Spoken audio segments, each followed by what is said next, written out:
Luc chapitre 10, versets 25 et 26. Alors un docteur de la loi se leva et dit à Jésus, pour l'éprouver, « Maître, que faut-il que je fasse pour hériter de la vie éternelle ?» Jésus lui dit, « Qu'est-ce qui est écrit dans la loi et comment lis-tu » Bonjour à tous frères et sœurs et que le Seigneur vous bénisse en vous souhaitant comme d'habitude un bon sabbat. Aujourd'hui, je n'ai pas oublié une des études que je vous avais partagées il y a plusieurs mois de cela sur la réforme vestimentaire. Vous avez peut-être remarqué que j'ai fait une première partie à laquelle je n'ai pas donné de suite. C'était volontaire. C'est parce que j'estime que c'est un sujet qui nécessite une certaine cohérence de la part, d'une part, de celui qui présente le sujet afin que celui-ci soit présenté dans l'esprit de la vérité, pas simplement comme des règles et des régulations.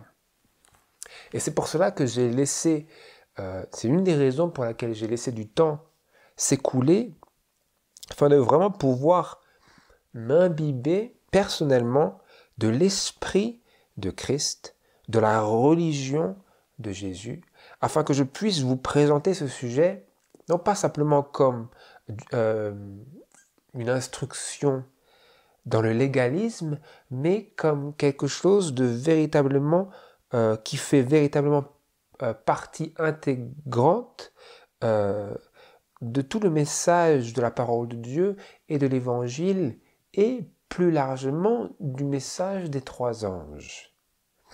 Parce que le titre lui-même nous indique que cela fait partie des choses que Dieu a mis en lumière aux yeux de son peuple à travers ces 50 années de formation de cette fameuse plateforme de la vérité. Nous avions vu la réforme sanitaire. Nous avions étudié de manière assez compréhensive, je devrais dire exhaustive, la réforme sanitaire. Et bien ici, il s'agit de la réforme vestimentaire qui fait également partie de tous ces nouveaux devoirs qui ont été présentés au peuple de Dieu à mesure qu'il s'est dirigé et qu'il est entré par la foi dans le lieu très saint du sanctuaire céleste, après le grand désappointement de 1844. Donc ce peuple adventiste qui a persévéré dans sa croyance que la prophétie de Daniel chapitre 8 verset 14 contenait bien une prophétie du temps, mais simplement qu'ils n'avaient pas bien compris de quelle période il s'agissait. Ces personnes-là sont entrées dans une période durant laquelle, et dans un processus durant lequel Dieu les a formés, Dieu les a guidés dans la vérité. Et donc au début, ils mangeaient du porc, ensuite ils ont cessé de manger du porc, et petit à petit, ils ont aussi mis de côté la consommation de toute viande, ainsi plus tard que du poisson qui est venu vraiment à la fin. Donc ça, c'était pour la réforme sanitaire. Nous avions vu cela. Et au sujet de la réforme vestimentaire, nous avions eu déjà la première partie que j'avais voulu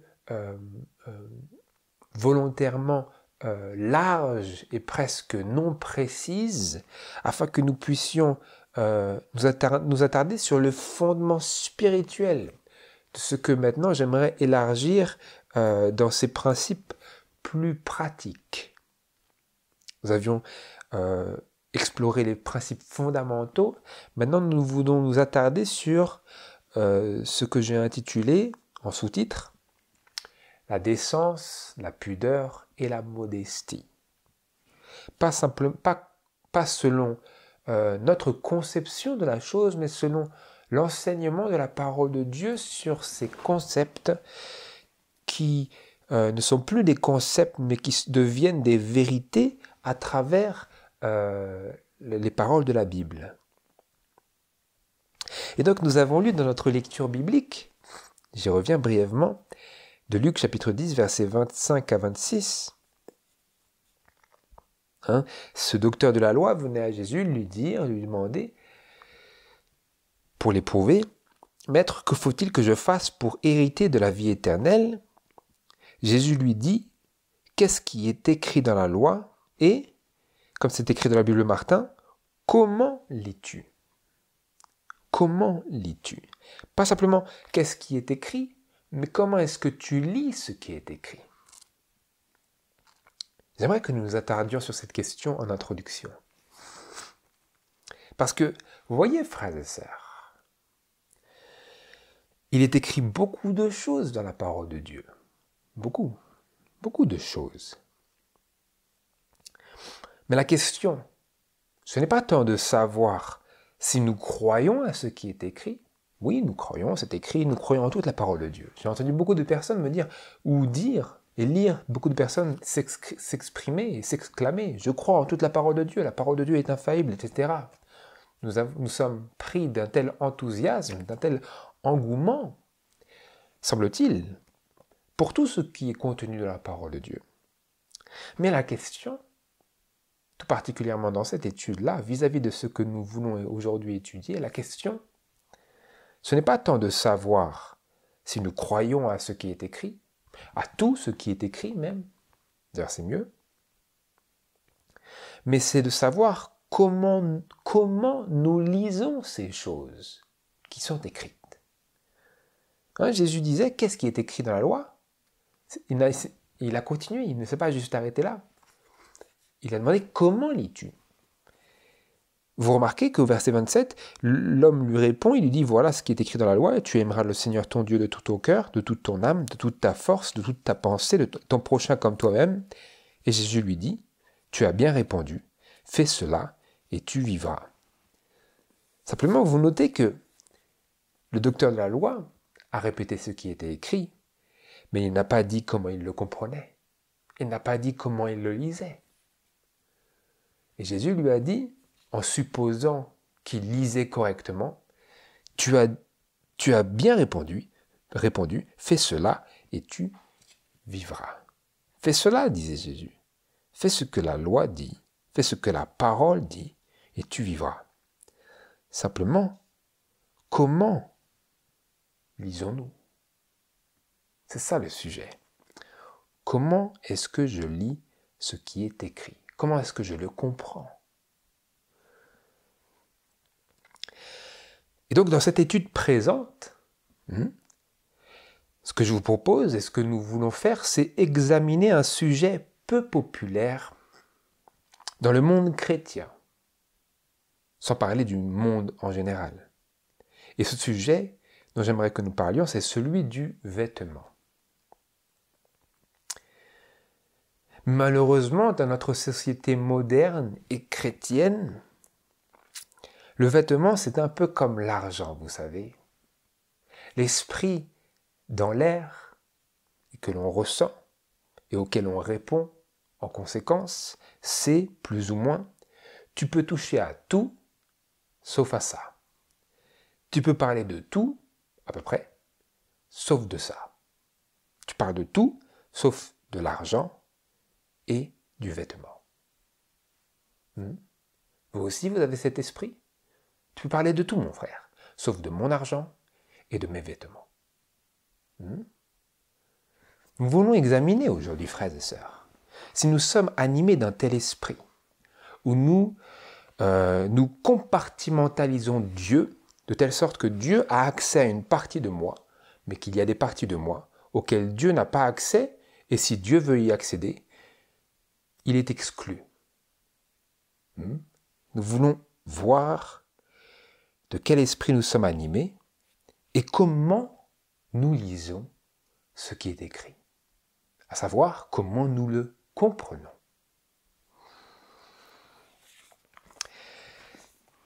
Mais nous nous poserons peut-être la question, la Bible parle-t-elle spécifiquement de nos choix vestimentaires? Parle-t-elle? Est-ce qu'elle en parle spécifiquement, mon frère? Peut-être elle parle grossièrement, mais spécifiquement.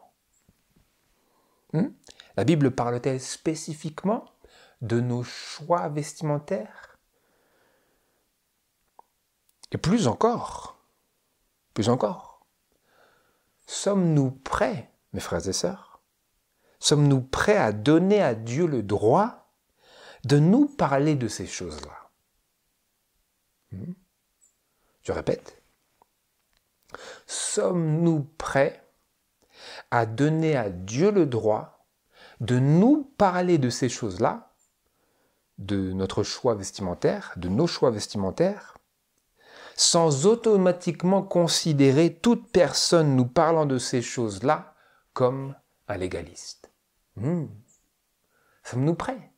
Sommes-nous prêts à recevoir de l'enseignement sur la façon de s'habiller, de se revêtir, sans considérer la personne qui nous vient à nous en nous parlant de ces choses-là comme un légaliste? Oh, encore un légaliste. Encore un légaliste qui vient légaliser et me dire comment je dois m'habiller. Quel est notre esprit? Comment lisons-nous? Comment entendons-nous? Parce qu'il est écrit que la foi vient de par ce qu'on entend et ce qu'on entend de la parole de Dieu. Donc Jésus disait « Comment lis-tu » et on pourrait élargir la question de Jésus en disant « Comment entends-tu » Comment entendons-nous ce qui est prêché de la parole de Dieu? Peut-être que nous lisons d'une certaine manière, très flou et brisé et brouillardé, pour ainsi dire. Et parce que nous lisons de cette manière, lorsque nous entendons la parole de Dieu prêchée, fût-elle prêchée aussi claire qu'elle le soit, eh bien nous disons « Oh, c'est son opinion. C'est son opinion. » Comment lisons-nous? Comment entendons-nous? Comment comprenons-nous? Comment lisons-nous? Comment lis-tu? Comment entends-tu?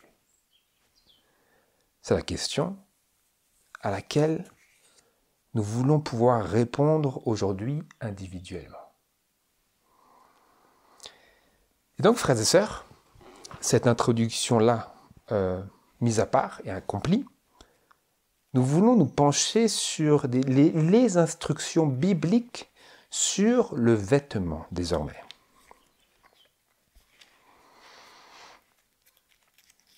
Pour cela, je vous invite à vous tourner vers les paroles de 1 Pierre chapitre 3. 1 Pierre chapitre 3, versets 3 à 5.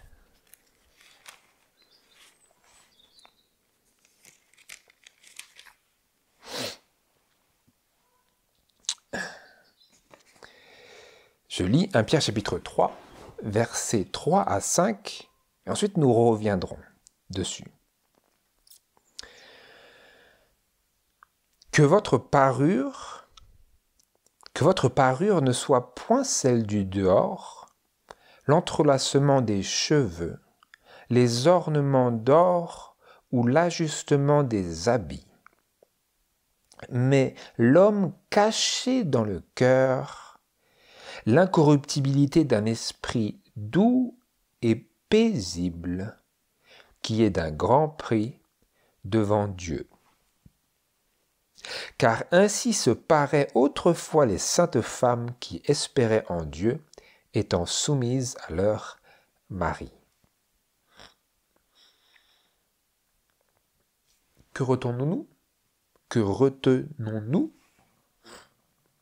Nous voyons ici que, si vous suivez avec moi, la parure de l'homme caché dans le cœur, c'était marqué au verset 4, la parure de l'homme caché dans le cœur, de cet esprit doux et paisible, nous est présentée comme d'une valeur et comme d'une beauté infiniment plus grande que les ornements superficiels, qui sont d'ailleurs proscrits. Vous le voyez? L'homme caché, que votre parure ne soit point celle du dehors, l'entrelacement des cheveux, les ornements d'or, l'ajustement des habits, mais que ça soit l'homme caché dans le cœur, que ce soit ça votre parure. L'incorruptibilité d'un esprit doux et paisible qui est d'un grand prix devant Dieu. Et nous apprenons que c'est de cette manière que se paraient autrefois les saintes femmes qui espéraient en Dieu, étant soumises à leur mari. Les saintes femmes qui espéraient en Dieu, qui avaient foi en Dieu, qui étaient chrétiennes dans le type, en espérant au Messie à venir, qui sont des types de ce que les saintes femmes devraient être aujourd'hui, elles se paraient ainsi comment? De l'homme caché dans le cœur, de l'incorruptibilité d'un esprit doux et paisible, qui est d'un grand prix devant Dieu, et qui devrait également être d'un grand prix devant nos yeux. Vous comprenez? Donc là, c'est l'introduction à notre agrandissement de cette méditation que nous allons poursuivre dans le passage suivant.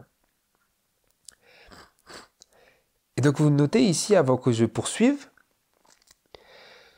que les saintes femmes d'autrefois se paraient de cet esprit doux et paisible, et par conséquent, leurs vêtements extérieurs coïncidaient avec leur parure intérieure. C'est ce que nous ressortons, c'est la leçon que nous ressortons si nous réfléchissons à ce qui est écrit. Parce que au verset 3, le verset 3 est mis en contraste avec le verset 4 et nous apprenons que le verset 5 est l'illustration dans le passé de ces principes-là. C'est-à-dire, dans le passé, ils faisaient cela, et donc ces femmes-là qui se paraient de cet esprit doux et paisible, qui est agréable à Dieu, d'un grand prix devant Dieu, elles ne se paraient pas, comme c'est marqué au verset 3, de l'entrelacement des cheveux, des ornements d'or ou de l'ajustement des habits. Vous savez, toutes ces modes qui vont changeantes avec beaucoup d'habits superficiels sur la personne. Comme c'était beaucoup en vogue alors, et comme cela aussi peut être en vogue aujourd'hui, selon nos goûts et également selon nos us et coutumes. Si tant est que nous y adhérions aux us et coutumes du monde. Donc nous avons lu ici que la femme, tout comme l'homme, c'est ce que nous allons voir juste après, la femme, tout comme l'homme, est encouragée à se vêtir de cet esprit doux et paisible et à se satisfaire, se contenter de cette parure-là et à ne pas chercher une parure extérieure qui la rende agréable, alors que déjà, si elle a cet esprit de Christ, elle est agréable à Dieu. Vous voyez? Parce que souvent, nous substituons la beauté extérieure à la beauté intérieure parce que nous n'avons pas la beauté intérieure et nous voulons combler un manque que nous ne pouvons combler qu'en ayant cet article divin qui est obtenu par la confession et la repentance et l'abandon de nos péchés à Dieu, auquel cas nous recevons l'Esprit Saint et nous recevons par cet Esprit Saint l'Esprit doux et paisible qui est incorruptible parce qu'il est divin, cette nature divine, et alors nous avons cet esprit, nous sommes mués d'un esprit, animés d'un esprit qui est d'un grand prix devant Dieu. Quel est cet esprit? Ce n'est autre que l'esprit de Christ. Et ce n'est autre que lui qui donne à nous-mêmes de la valeur parce que lui-même a donné sa vie à notre âme et lui-même a donné de la valeur à qui nous sommes. Sans quoi nous ne sommes que des vils pécheurs, mais Dieu nous a donné de la valeur en se sacrifiant lui-même pour nous et en montrant quel prix il nous donne. Vous comprenez? Dieu est celui qui déclare et qui définit et qui détermine quel est le prix de notre âme. Et nous pouvons nous-mêmes choisir d'être d'un grand prix ou d'être d'un minuscule petit prix selon que nous recevions ou que nous rejetions Jésus-Christ. Vous voyez?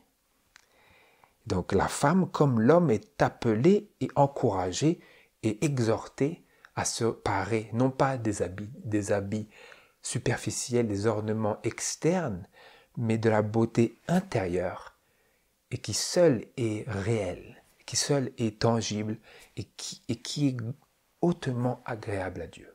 d'un grand prix à ses yeux. Et nous continuons cette pensée dans le passage de 1 Timothée chapitre 2. 1 Timothée chapitre 2, verset 8 et verset 8 à 10. Ces principes sont importants dans la mesure où la femme, comme l'homme, est souvent enclin, elle-même ou lui-même, à chercher cette beauté, comme si elle était la réponse à ses angoisses, à ses complexes internes, alors qu'elle ne l'est pas, mais qu'elle satisfait une soif que seul Jésus peut satisfaire. 1 Timothée chapitre 2, versets 8 à 10.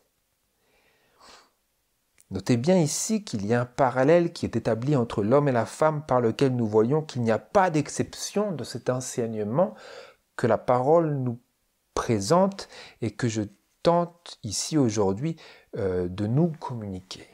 1 Timothée chapitre 2, versets 8 à 10. Je veux donc que les hommes prient en tout lieu, levant des mains pures, sans colère et sans contestation, et que, pareillement, les femmes se parent d'un vêtement honnête, avec pudeur et modestie, non de tresses de cheveux, ni d'or, ni de perles, ni d'habillement somptueux, mais de bonnes œuvres, comme il convient à des femmes qui font profession de servir Dieu. J'attire votre attention vers les mots du verset 9, où il est écrit que les femmes se parent d'un vêtement honnête. Dans la Bible Darby, dans la marge, il est écrit d'une tenue décente. C'est un peu bizarre, un vêtement honnête, je ne sais pas ce que ça voudrait dire. Bref, passons. Dans la Bible Darby, dans la marge, il est écrit, pour cette expression-là, d'une tenue décente. Et dans la Bible Second, il est marqué qu'elle s'habille de façon décente, si je ne m'abuse. Littéralement, c'est d'une tenue décente. C'est comme c'est écrit d'ailleurs dans la Bible King James. With modest apparel. C'est littéralement ça. D'une tenue, d'un costume, une tenue décente. Et vous noterez ici qu'il est écrit, au verset 9, « et que pareillement les femmes », etc. Ce qui montre que les principes mentionnés ici, dans ce passage, sur la modestie, la pudeur et la décence, sont également applicables à l'homme. Il ne faut pas que nous sortions de cette méditation avec l'impression qu'elle est exclusivement dédiée aux femmes. Ce n'est absolument pas le cas. Simplement, la parole de Dieu s'adresse premièrement aux femmes, mais en prenant en compte et en supposant que les hommes sont attentivement à l'écoute, discernés. Parce qu'il y a marqué « Je veux donc que les hommes prient en tout lieu, levant des mains pures, sans colère et sans contestation. » Et ensuite, de la même manière que les hommes sont appelés à s'habiller modestement, avec décence, pudeur et modestie, aussi les femmes. Vous comprenez? C'est pas juste la femme. La femme, elle s'habille modestement et lui, l'homme, il peut faire ce qu'il veut.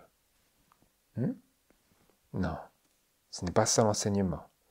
Ce n'est pas ça l'enseignement de la parole de Dieu. Donc nous retenons, je l'ai dit, je l'ai mentionné, mais nous retenons donc ces trois termes. Décence, une tenue décente, pudeur et modestie. et en passant que ces articles, comment dire, ces éléments d'ornement extérieur qui sont placés sur la personne sont proscrits par la parole de Dieu, à savoir les tresses de cheveux, les bijoux, parce qu'il n'y a marqué ni d'or ni de perles. Vous allez me dire, ah mais l'argent c'est bon. Non, la parole de Dieu, quand elle dit ça, c'est ni d'or ni de perles, c'est que ça veut dire qu'elle proscrit tout ce qui est bijouterie. Pourquoi ? Parce que nous cherchons à être beaux alors que Dieu nous a déjà fait beaux. En fait, nous ne sommes pas contents de ce que Dieu a fait. Comprenez ? Dieu n'aime pas cela. Non, la parole de Dieu proscrit les tresses de cheveux. Désolé, moi j'aime bien les tresses, mais la parole de Dieu me dit que la femme ne devrait pas s'habiller avec des tresses. Donc je dis, c'est la parole de Dieu qui prime. Vous comprenez ?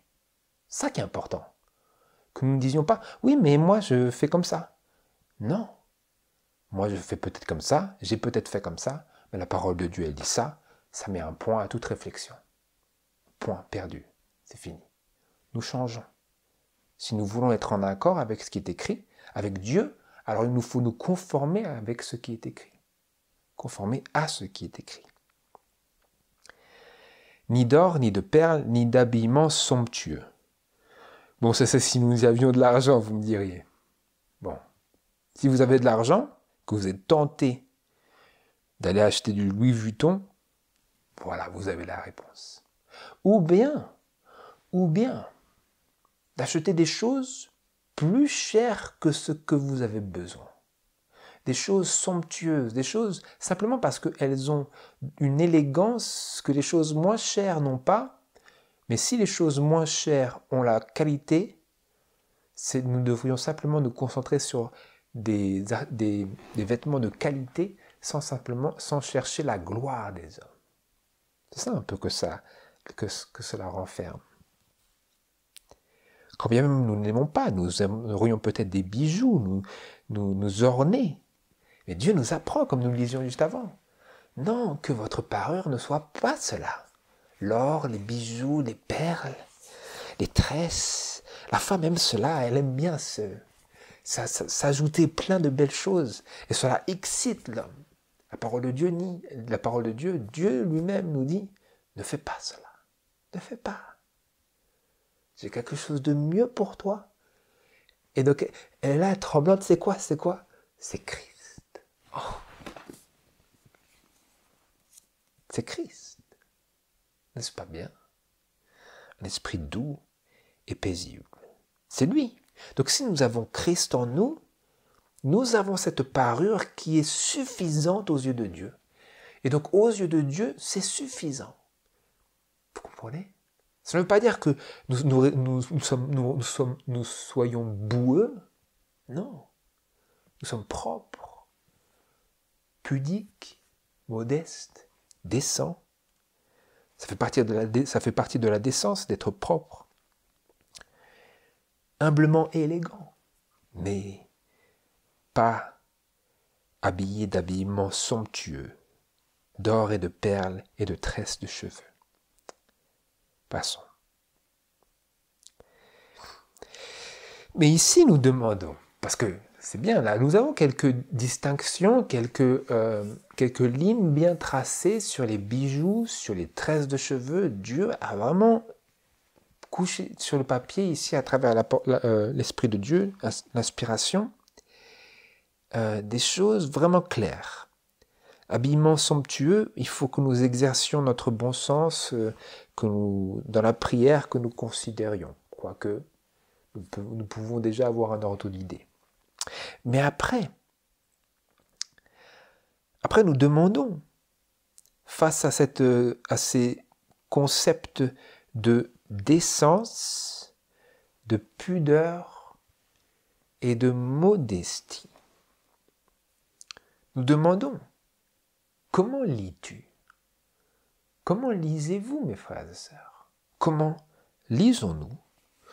Ou plutôt, comment comprenons-nous ? Comment comprenons-nous ces mots-là ? Parce que dans cette société moralement décadente, si nous nous fions à notre propre compréhension de la décence, à notre propre compréhension de la pudeur, à notre propre compréhension de la modestie, ne sommes-nous pas voués à sombrer dans de graves erreurs ou bien à glisser dans des demi-réformes? Pourquoi? Parce que c'est la compréhension que nous nous sommes nous-mêmes forgés par nos idées, parce que la société en dit. Mais si la société est moralement décadente, est-ce que ma définition de la décence, de la pudeur, de la modestie va suffire à mettre en harmonie ma parure extérieure avec la parure intérieure qui est Christ? Est-ce que cela va suffire? Est-ce que cela va coïncider? C'est ça que nous voulons contempler aujourd'hui. Et c'est ces interrogations auxquelles nous voulons des réponses bien claires pour savoir où nous nous trouvons et où est-ce que Dieu voudrait que nous allions et ce qu'il voudrait et ce qu'il désire que nous réformions. Et donc c'est pour cette raison que nous voulons écouter et contempler les clarifications inspirées de l'esprit de prophétie sur ces notions bibliques-là, pour lesquelles nous avons peut-être pour beaucoup formé des interprétations erronées. Nous voulons que Dieu nous éclaire à travers l'esprit de prophétie sur ces notions bibliques de la décence, de la pudeur et de la modestie, afin que nous en formions des conceptions bibliques, non pas personnelles et individuelles. Pour cela, j'aimerais que nous lisions ce passage de Évangélisée dans le livre Évangélisée, à la page 244 et au paragraphe 1 et 2. Comme d'habitude, ces déclarations vous seront fournies dans le fichier. Je lis et nous allons méditer sur ce qui est écrit ici.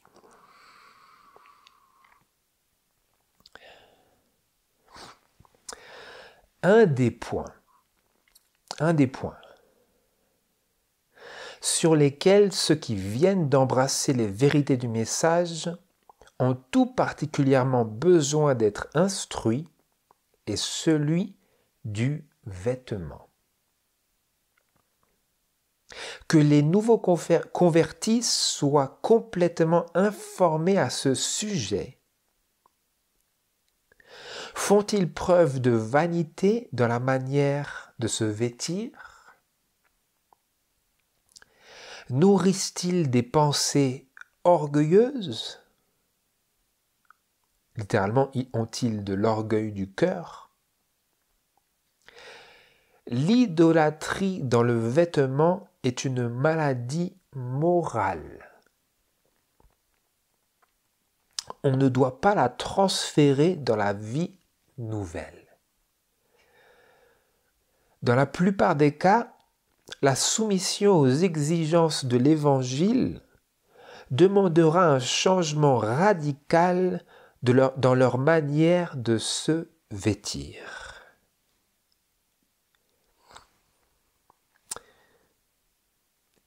Qu'est-ce que nous avons lu ici?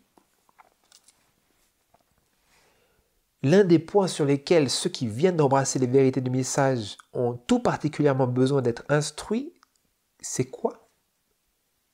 C'est celui du vêtement. Et pourquoi ce sujet-là est si important?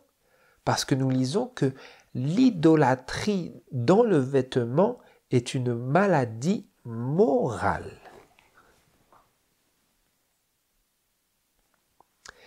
Donc, vous voyez ici, frères et sœurs, que ce n'est pas juste une question de simple formalité. La question du vêtement n'est pas une simple question de formalité. Il s'agit d'une maladie morale, d'une question morale qu'il nous faut aborder parce qu'elle s'est transformée en une maladie morale dont il nous faut guérir. Et le moyen par lequel nous guérissons de cette maladie, c'est par l'instruction de la parole de Dieu et par l'abandon de notre idolâtrie à Dieu et par le renouvellement de notre esprit par cette parole et par le sang de Jésus. Voilà pourquoi ce sujet est d'une telle importance. Je répète, le sujet du vêtement n'est pas simplement une réforme accessoire ou une question de pure formalité, il s'agit d'une question morale. Parce que je disais, l'idolâtrie dans le vêtement est une maladie morale qui ne doit pas être transférée dans la vie nouvelle, littéralement. On ne doit pas l'introduire dans la vie nouvelle. C'est-à-dire, si nous avions été malades de cette maladie, il faut que nous en soyons guéris pour marcher en Christ et avec Christ. Si nous la menons avec nous dans la vie nouvelle, elle va nous poser des problèmes, comme cela a été et est le cas pour la grande majorité des chrétiens aujourd'hui.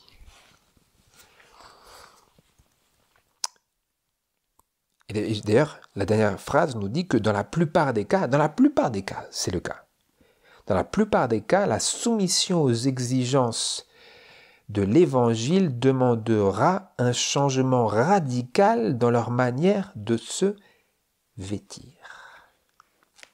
Donc, autrement dit, si nous voulons nous soumettre pleinement aux exigences de l'Évangile aujourd'hui, aux exigences de la parole de Dieu, aux exigences de toutes ces révélations qu'il nous fait à travers à la fois la Bible et l'esprit de prophétie, eh bien, dans le domaine du vêtement, cela demandera de notre part un changement radical dans notre manière de nous vêtir.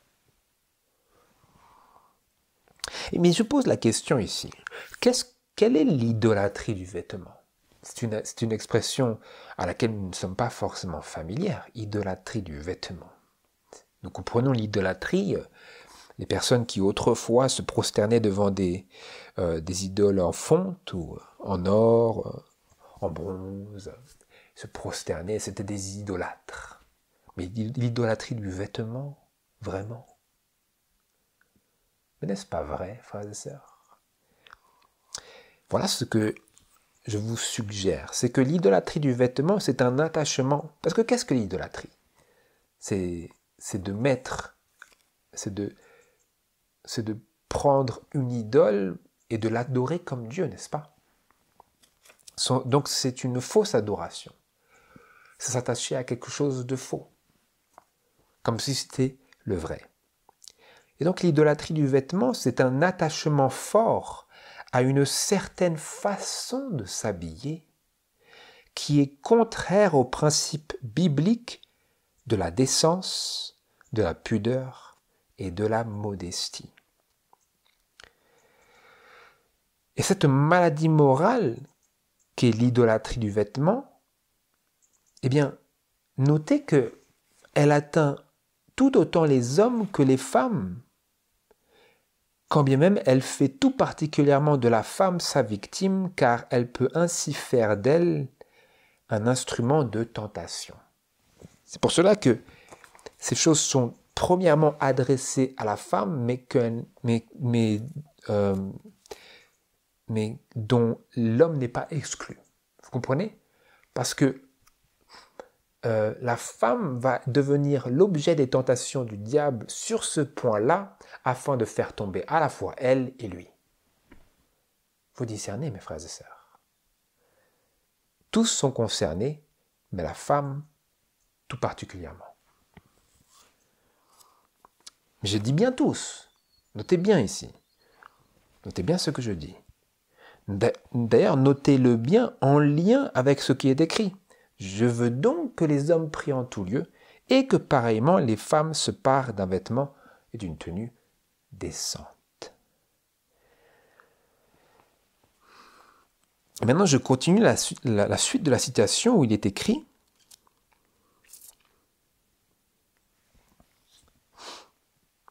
« On ne devrait pas être négligent dans la façon de s'habiller. Pour l'amour de Christ dont nous sommes les témoins, nous devrions chercher à nous présenter sous le meilleur jour. » Donc cela revient à ce que nous disions, c'est que le fait que nous considérions cette parure de l'homme caché dans le cœur, de l'esprit doux et paisible qui est d'un grand prix devant Dieu, cela ne veut pas dire que nous devenons négligents dans notre façon de nous habiller. D'ailleurs, nous lisons que pour l'amour de Christ, dont nous sommes les témoins, nous sommes faits témoins de Christ, par notre adoption, par notre acceptation de lui, pour l'amour de Christ, nous devrions chercher à nous présenter sous le meilleur jour. Et maintenant, notez bien ce qui est écrit juste en suivant. En relation avec le service du tabernacle, Dieu avait pris soin de mentionner chacun des détails se rapportant aux vêtements de ceux qui devaient officier en sa présence, nous montrant qu'il a une préférence, que Dieu a une préférence en ce qui concerne la manière de se vêtir de ceux qui le servent. Les instructions qui furent données au sujet des robes d'Aaron étaient très précises, car ces robes avaient un caractère symbolique. Les vêtements des disciples de Christ devraient eux aussi avoir un caractère symbolique. Nous sommes appelés à être en toutes choses ses représentants. La propreté, la modestie et la pureté devraient caractériser à tous égards notre apparence. Qu'est-ce que nous notons ici? La propreté, la modestie et la pureté devraient caractériser à tous égards notre apparence.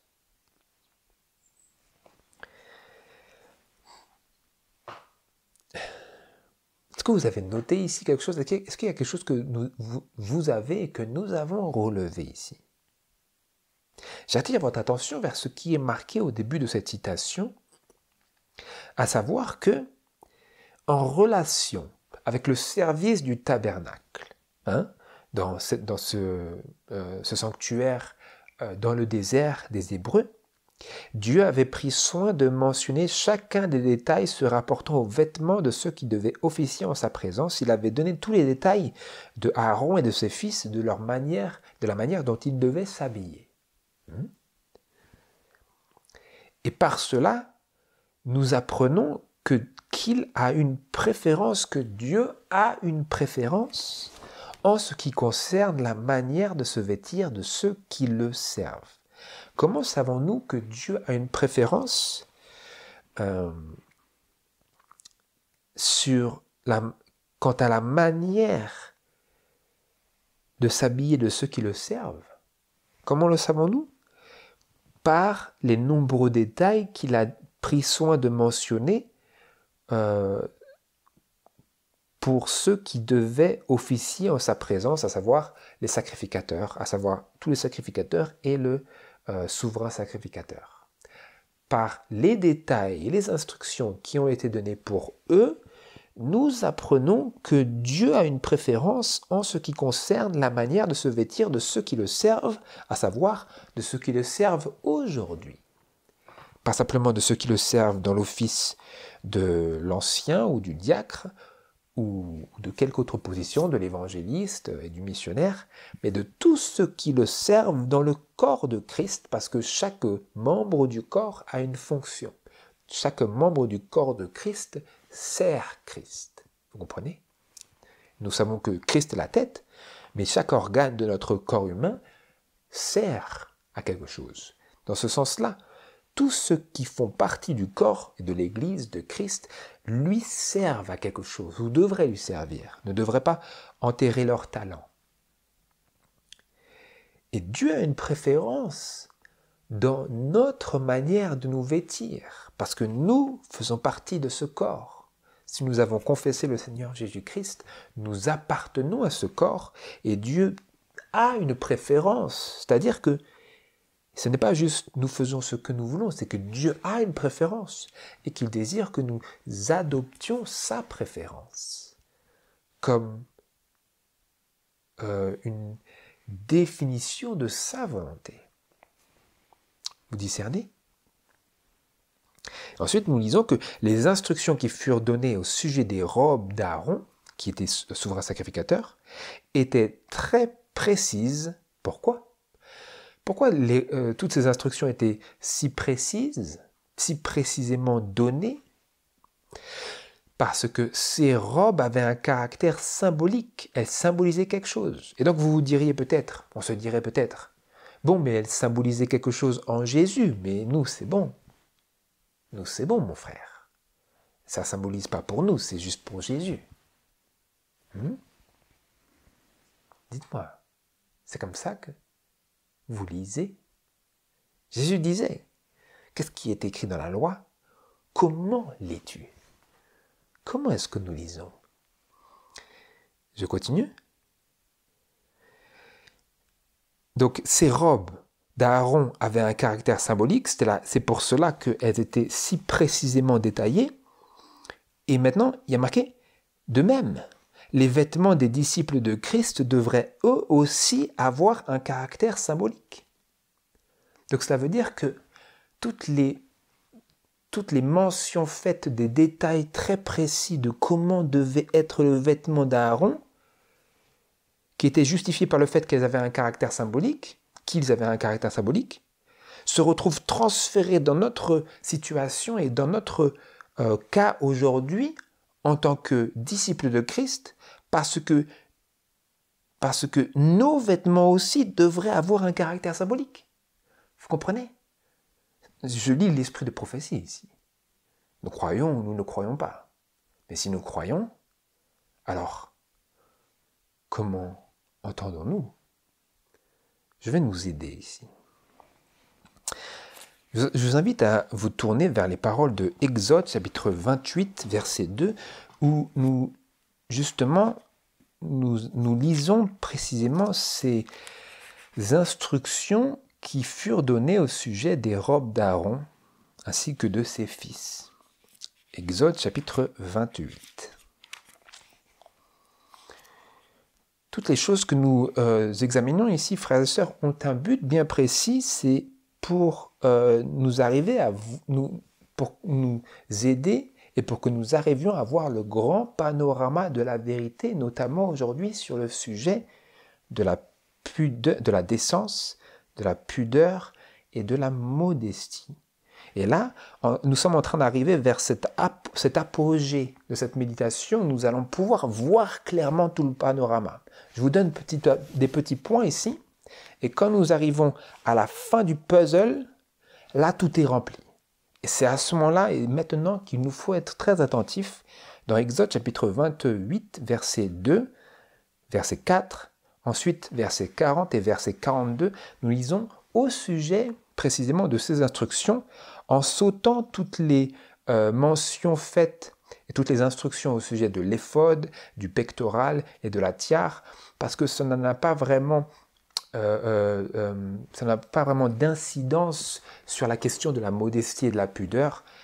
Donc je lis versets 2 et 4 tout d'abord. Exode chapitre 28, verset 2. Et tu feras à Aaron, ton frère, des vêtements sacrés pour sa gloire, et pour son ornement. Verset 4. Et voici les vêtements qu'ils feront, le pectoral, l'éphod, la robe, la tunique brodée, la tiare et la ceinture. Ils feront donc des vêtements sacrés à Aaron ton frère et à ses fils, pour qu'ils exercent devant moi la sacrificature. Verset 40. Tu feras aussi pour les fils d'Aaron des tuniques, des ceintures et des mitres pour leur gloire et pour leur ornement. Versets 41 à 42. Et tu en revêtiras Aaron ton frère et ses fils avec lui, tu les oindras, tu les installeras et tu les consacreras afin qu'ils exercent la sacrificature devant moi. Fais-leur aussi des caleçons de lin pour couvrir leur nudité, afin qu'ils tiennent depuis les reins jusqu'aux cuisses. Et Aaron et ses fils en seront revêtus quand ils entreront dans le tabernacle d'assignation ou quand ils approcheront de l'autel pour faire le service dans le lieu saint, et ils ne seront point coupables et ne mourront point. C'est une ordonnance perpétuelle pour lui et pour sa postérité après lui.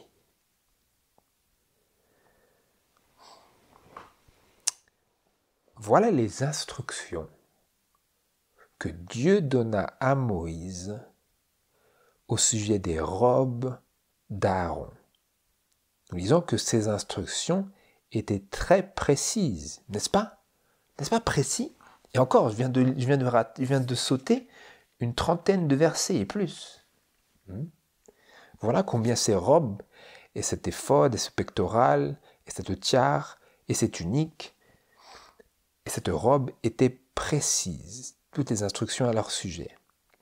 Elles étaient précises parce qu'elles avaient un caractère symbolique. Et nos vêtements aussi devraient avoir un caractère symbolique. Voilà les vêtements que nous notons qui ont été cités. Les caleçons de lin, les tuniques, le caleçon, la tunique, la robe, l'éphod, la ceinture, le pectoral et la tiare, ou la mitre. Donc vous voyez ici que tout cela a été très précisément mis en avant et le peuple de Dieu a été très précisément instruit, tout particulièrement les sacrificateurs. Et maintenant, j'aimerais attirer votre attention vers cette mise en application de la gloire et de l'ornement. Parce que nous lisons, bon, c'est pour la gloire et l'ornement de Aaron, nous comprenons à moitié. Mais ici, nous voyons une mise en application directe de tous ces principes qui nous aident à mettre en contraste l'utilité et l'objectif de cette robe et de ce pléthore d'instructions au sujet de ces vêtements d'Aaron. Nous lisons dans Exode chapitre 20, verset 26, où il est écrit: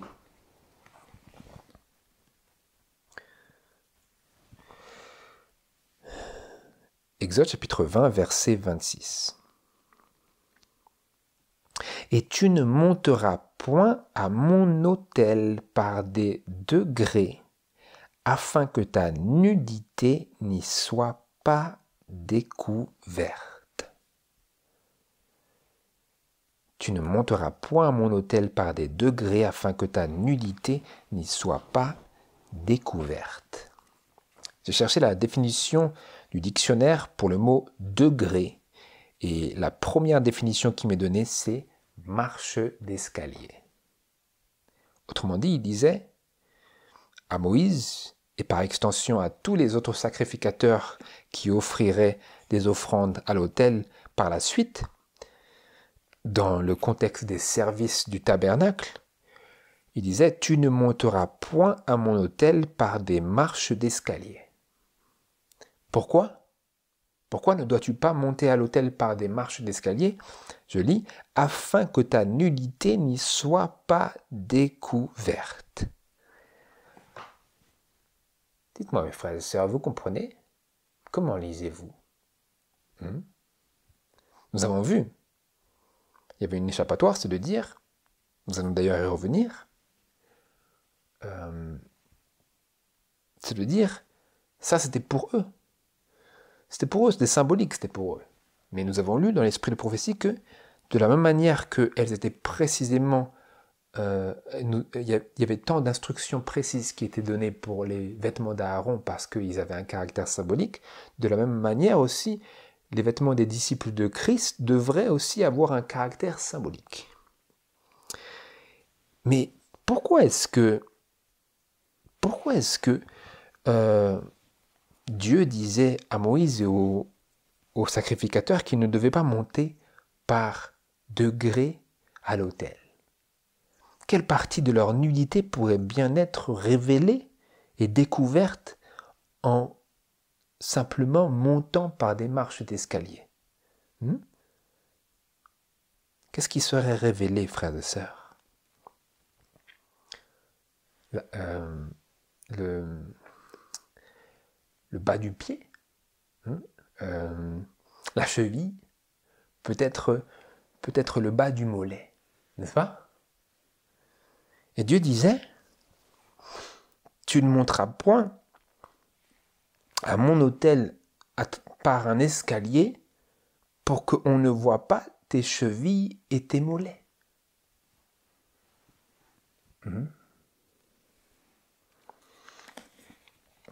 Et donc ceci nous montre que, d'une part, premièrement, les tuniques étaient assez longues, parce que il faut que vous joigniez les bouts l'un entre les autres pour arriver à lire entre les lignes ici. C'est-à-dire que ce verset nous montre que, d'une part, les tuniques étaient assez longues pour ne laisser entrevoir aucune nudité. Parce que Dieu n'aurait pas fait... Je mentionne cela parce que je vois beaucoup d'illustrations sur l'Internet avec des sacrificateurs et des tuniques qui leur arrivent en dessous du genou. Mais je ne sais pas, on ne lit pas la même Bible. Mais Dieu, il se contredit ou quoi? Vous comprenez? Est-ce que Dieu va dire à Moïse et à Aaron par la suite qu'il ne devait pas monter à l'autel par des degrés de peur que sa nudité au niveau des chevilles et des mollets soit découverte, mais ensuite il va donner aux Lévites des tuniques qui leur arrivent en dessous du genou? Il faut être sérieux un peu. Donc vous voyez, il ne faut pas croire tout ce que nous voyons. Par contre, il nous faut croire et comprendre tout ce que nous lisons dans la parole de Dieu. Et qu'est-ce que nous lisons ici? Comment lisez-vous, mes frères et sœurs? Je viens de vous dire, et nous venons ici d'explorer comment Dieu lit, comment Dieu entend sa propre parole. Comment Dieu l'entend-il? Il l'entend que les tuniques étaient assez longues pour ne laisser entrevoir aucune nudité. À savoir, elles allaient jusqu'au bas du pied. Vous comprenez? Et d'autre part, deuxièmement, cela nous montre que Dieu ne désirait pas qu'on voie la moindre partie de la nudité des sacrificateurs. Et rappelez-vous, son vêtement, le vêtement d'Aaron, était symbolique, de même que nos vêtements devraient être symboliques.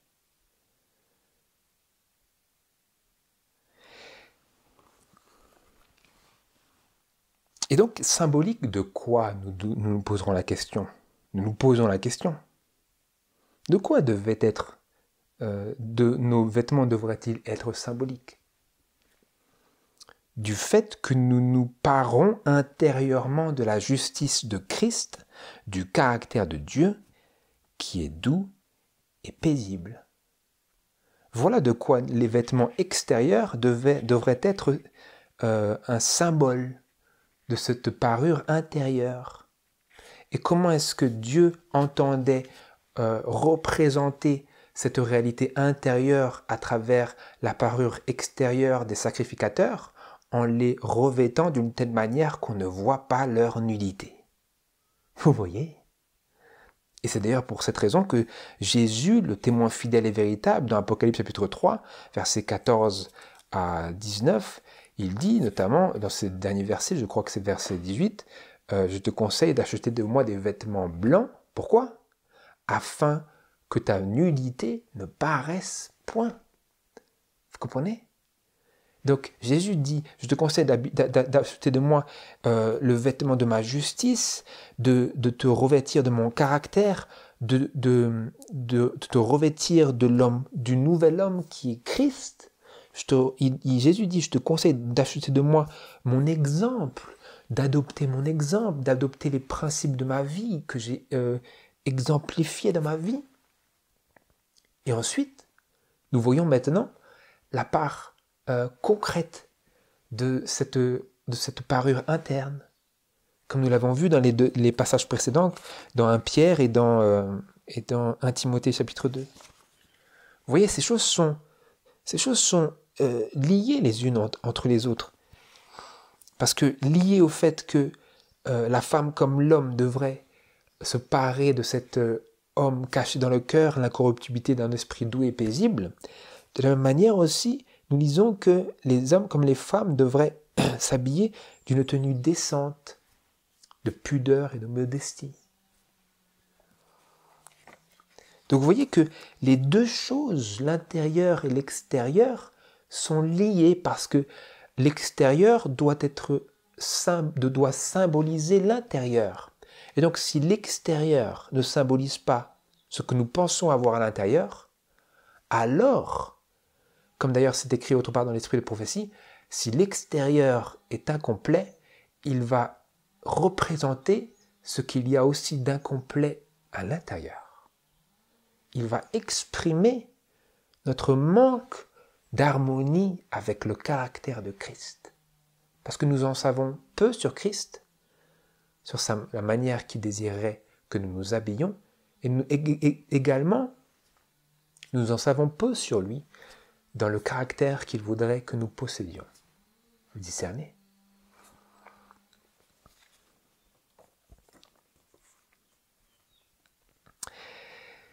Et donc ça, c'était pour de quoi est-ce que ces vêtements devraient être symboliques, à la fois ceux du sacrificateur et les nôtres. Et pour répondre à une question, à une remarque qui est un peu jetée dans tous les sens et que j'ai un peu modernisée, on va se tourner vers les paroles de 1 Pierre chapitre 2. 1 Pierre chapitre 2, verset 9.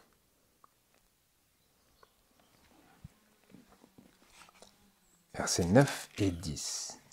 Parce que vous me direz, mais tout ça, mon frère, c'était pour eux. Nous, on a dépassé tout cela. Nous vivons sous la grâce. Pour nous, c'est l'évangile, non? C'est de la grâce aujourd'hui, non? Donc tout ça, c'est révolu, non? C'était juste pour eux, ça. Eux, ils étaient sacrificateurs, Dieu avait prévu tout ça pour eux. Maintenant, nous, c'est comme ça.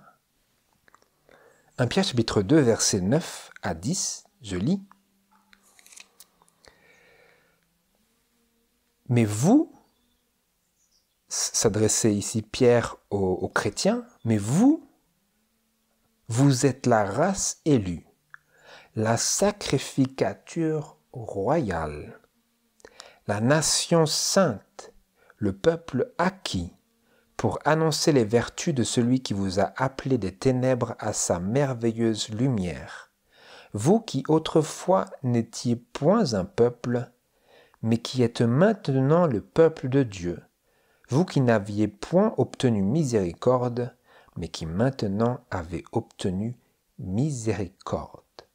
Donc maintenant que nous avons obtenu miséricorde, que nous sommes bien en effet sous la grâce de Dieu, comme d'ailleurs aussi les patriarches l'étaient, mais c'est un autre sujet, maintenant que nous faisons partie et que nous sommes maintenant le peuple de Dieu, que nous avons obtenu la miséricorde de Dieu, que sommes-nous? Que sommes-nous? Une race élue, une sacrificature royale. Oh! Et donc vous voyez, en réalité, on pourrait dire même que nous sommes doublement plus sacrificateurs que eux ne l'étaient. Et donc, parce que c'est une sacrificature royale, eux c'était une sacrificature symbolique et typique. Symbolique et typique de quoi? Symbolique de Christ et typique de la sacrificature royale de tous les croyants. Et d'ailleurs, cela revient à ce que Martin Luther, le fameux réformateur de la fin du Moyen-Âge, c'est ce que Luther enseignait précisément dans sa doctrine du sacerdoce universel. Il disait que tous les chrétiens sont des prêtres. Vous savez, parce que dans l'Église catholique, il y a cette idée que les prêtres, ils sont un sacerdoce à part et ils sont différents des laïcs. Mais Luther, il disait non, ce que vous dites, ce n'est pas vrai. Dans la Bible, il est écrit, et il se référait précisément à ce verset que nous venons de lire, 1 Pierre chapitre 2, verset 9, que tous les chrétiens sont des prêtres. Il disait aussi, mais c'était selon sa compréhension, et tous les prêtres sont des chrétiens. Parce qu'il ne s'est jamais vraiment complètement séparé de cette forme d'organisation ecclésiastique, mais ça c'est une autre question. Mais il disait, tous les chrétiens sont des prêtres, à savoir, tous les chrétiens sont des sacrificateurs. Et donc ces principes qui s'appliquaient sur le vêtement aux Lévites, donc à Aaron et à ses fils, s'appliquent à plus forte raison à nous, frères et sœurs. Tu ne monteras pas à mon autel par des degrés. À savoir, si notre vie est une offrande continuelle à Dieu, comme c'est marqué dans Romains chapitre 12, versets 1 à 2, alors chacune de nos minutes et de nos heures et de nos journées, pas juste le sabbat, pas juste la réunion de prière, chacune de nos heures, de nos minutes et de nos journées devrait être un acte de sacrifice à Dieu. Nous sommes impliqués dans le service de Dieu et Dieu nous dit, tu ne monteras pas à l'autel par des degrés afin que ta nullité ne soit pas découverte. Dans chaque chose que nous faisons, il ne faut pas, et Dieu désire, qu'on ne voit pas notre nullité. Pourquoi? Parce que cela brise le symbole. Vous discernez, frères et sœurs? Cela brise le symbole. Dieu veut que nous soyons ses représentants. Il veut qu'à travers nous, notre vie, nos agissements, également notre vêtement, nous le représentions. Nous symbolisions l'esprit doux et paisible. Comment? Par un vêtement concret et réel et tangible. De la même manière qu'il l'avait stipulé pour Aaron et ses fils. Vous discernez? Donc je répète, la question du vêtement, ce n'est pas simplement une formalité, c'est une question morale, c'est une question de spiritualité. C'est une question de sacerdoce, sacrificature royale. Vous êtes sans cesse, nous faisons sans cesse, nous occupons sans cesse le poste d'ambassadeur, à ce titre, selon ce que je viens de lire. Une sacrificature royale, une nation sainte, un peuple acquis, une race élue, pour annoncer les vertus de celui qui vous a appelé des ténèbres à sa merveilleuse lumière. Les vertus morales et symbolisées dans le vêtement. Ce n'est pas juste, non, mais moi c'est bon, j'ai Christ, j'ai tout ce qu'il faut. Dieu dit, je veux que tu le symbolises. C'est Dieu qui dit. Ce n'est pas nous qui définissons les termes, comment on dit? Les termes d'affrontement, les termes de guerre, les termes de conflit. Non, nous devrons coopérer avec Dieu. Nous devrions être ouvriers avec Dieu, comme la parole de Dieu dit. Donc si Dieu dit une chose, nous voulons aller dans le sens de Dieu. Il dit, je veux que tu symbolises, mon enfant. Que tu symbolises la justice de Christ, l'esprit doux et paisible qui est un grand prix devant Dieu. Comment? Par cette manifestation de décence, de pudeur et de modestie. Comment la décence? Comment la pudeur? En ne pas laissant paraître notre nullité. Tel que ce fut illustré dans ce verset d'Exode chapitre 20, verset 26, pour lequel j'aimerais nous donner ici une illustration concrète de l'esprit de prophétie afin que rien ne nous manque pour parvenir à des conclusions sereines sur la question. Je lis dans le périodique, la revue périodique The Health Reform du 1er mai 1872 au paragraphe 18, où il est écrit ceci.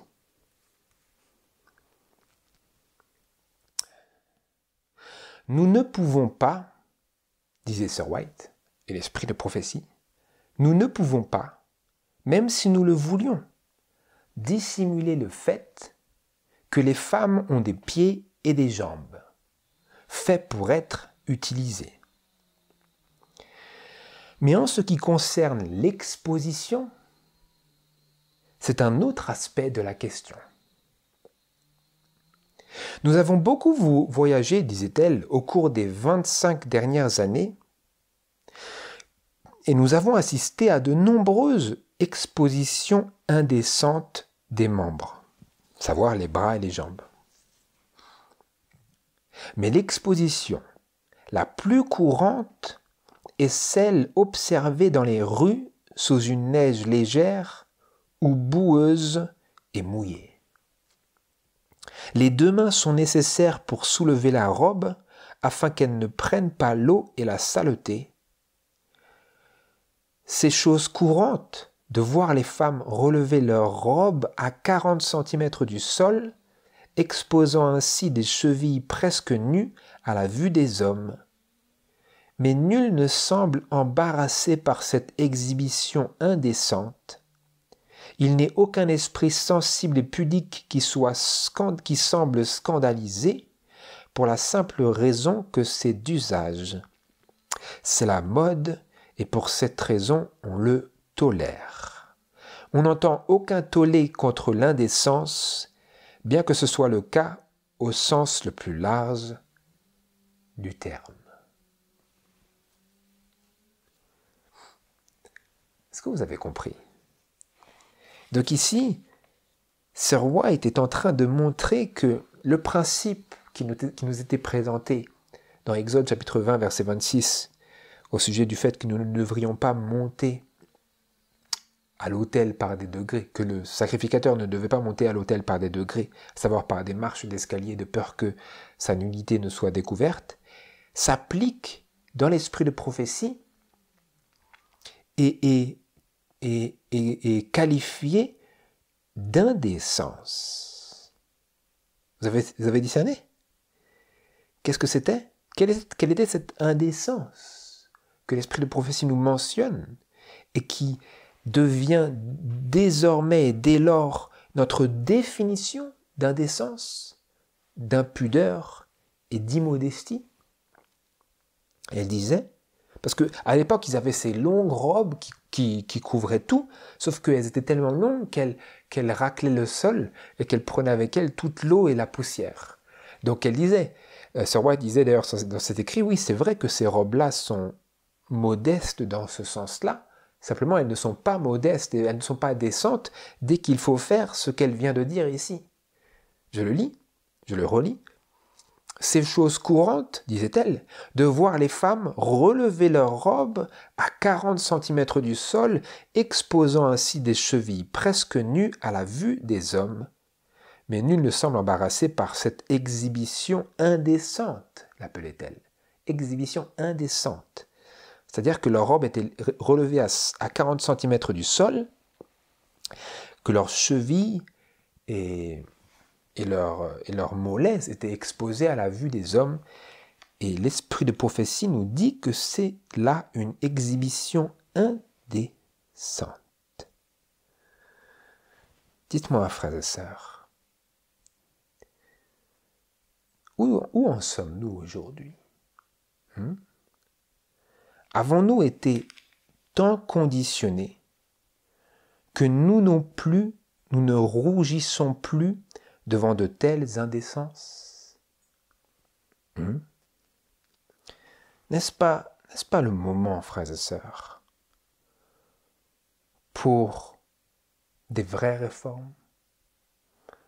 Non pas simplement dans le manger et dans le boire, mais dans le vêtement. Pas pour satisfaire quelconque homme, mais pour satisfaire Dieu. N'est-ce pas Dieu ici qui demandait à Moïse, comme à Aaron et ses fils, et par extension à nous, car nous sommes une sacrificature royale, n'est-ce pas lui, n'est-ce pas Dieu, qui demandait et qui demande aujourd'hui encore que nous couvrions notre nudité? Si nous avons pris l'habitude de porter des robes